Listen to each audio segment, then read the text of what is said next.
Hello YouTube, welcome back over to GamingHouse, and today I'm going to be bringing you the review of Gears of War Ultimate Edition. And I can sum it up real quick, as if you're a fan of Gears of War, and you haven't picked this up yet, there's something wrong with you. However, if you're on the fence about getting it because of money issues, or if it's your first time ever hearing about Gears of War for whatever reason, because it's one of Microsoft's staple Xbox games, well then stay tuned, because we'll go ahead and get right on into this. Now, Gears Ultimate Edition is the remake of Gears of War 1, which is part of the trilogy, or, 4 if you count Judgment, which most people won't count Judgment. But either way, most of the in-game mechanics have not been messed with. A few weapon tweaks have been worked around. You can feel it with the Gnasher and Lancer and everything else. I believe the sound was messed with for core mechanics, but that's about it.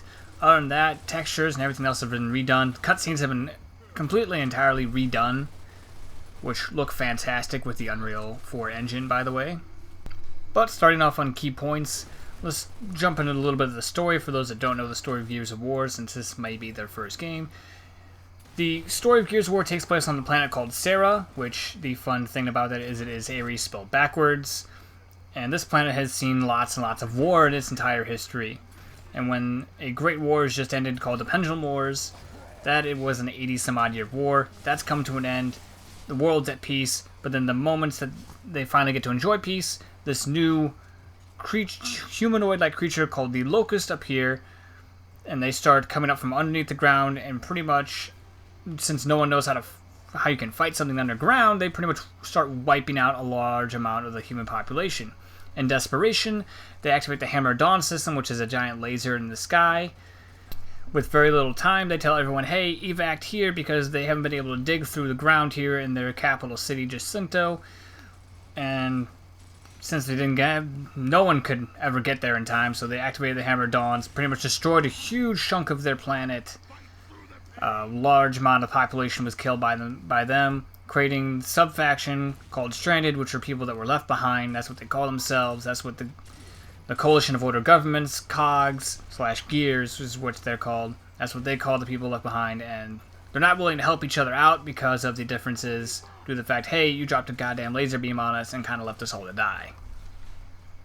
But that's just backstory. Gears of War 1 puts you in the boots of Marcus Phoenix and his friend Dominic Santiago, both of which are part of the Coalition of Order Governments, who has pretty much been fighting the losing war at this point, and to the point where Marcus is busted out of prison because all the prisoners have been pardoned and pretty much conscripted into soldiers.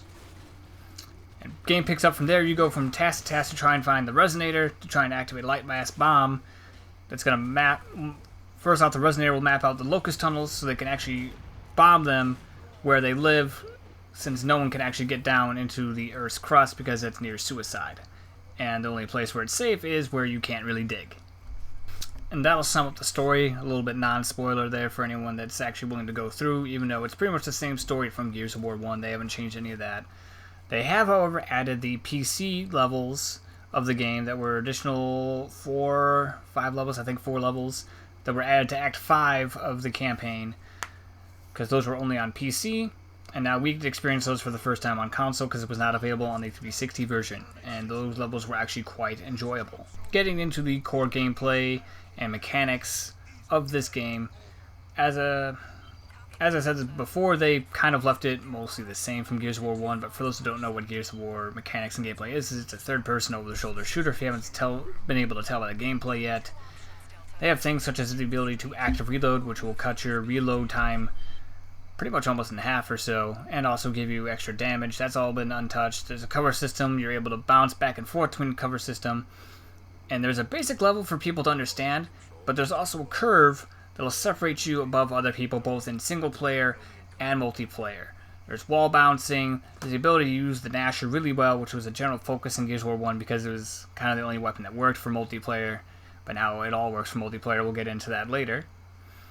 But down to it, there is a ability to increase your skill level from the basic fundamentals of this third-person cover shooter. And cover-based was the word I was looking for. It's cover-based shooter. That's my bad there.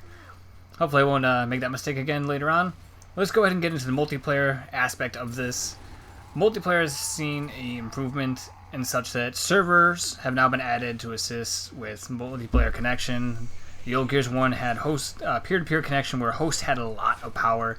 And a fun story about the Gears 1 multiplayer is that it was actually a last-minute add-on, and then the multiplayer for Gears of War took off, and it's now a super popular thing. And with multiplayer, there is as I said before, there is a learning curve to this game, and those that do not have the ability to accommodate that learning curve or so, or I don't want to call them casuals or people that are bad at the game because it's not necessarily that, but it's just people that are really good at using, such as wall bouncing, using the Nasher, being able to fire the long shot without aiming down sights or using the scope. I mean, those people are going to dominate because there's that big of a curve / elitism within Gears of War community for online. But more details, including the fact that multiplayer is actually 60 frames per second, and I've not played a whole lot of 60 frames per second games, considering I'm on console pretty much my entire life.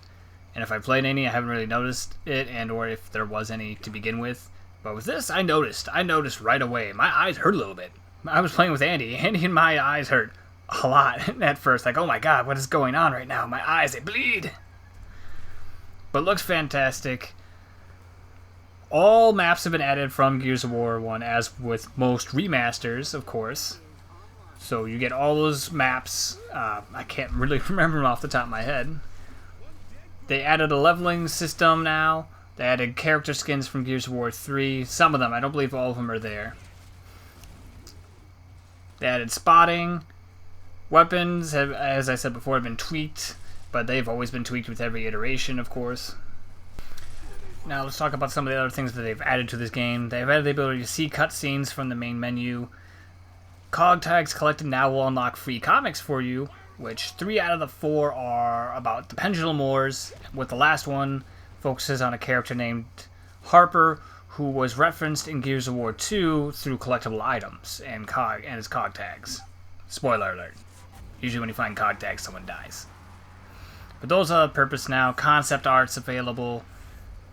The ability to see the original credits as well as the new credits. Unfortunately, though, they did not add in the song, the Coltrane song, the Coltrane rap.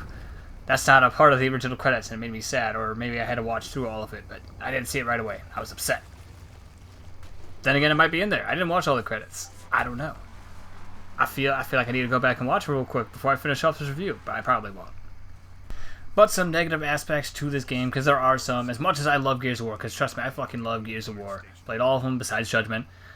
Read all 5 books, read a few of the comics. I love the lore and everything about Gears of War, but they are some of the negatives with Gears of War Ultimate Edition. With multiplayer, there are instances where some people will take shots, but they will one-shot you back, and some weird things happen occasionally like that, and you're wondering, I'm pretty sure you should be dead right now.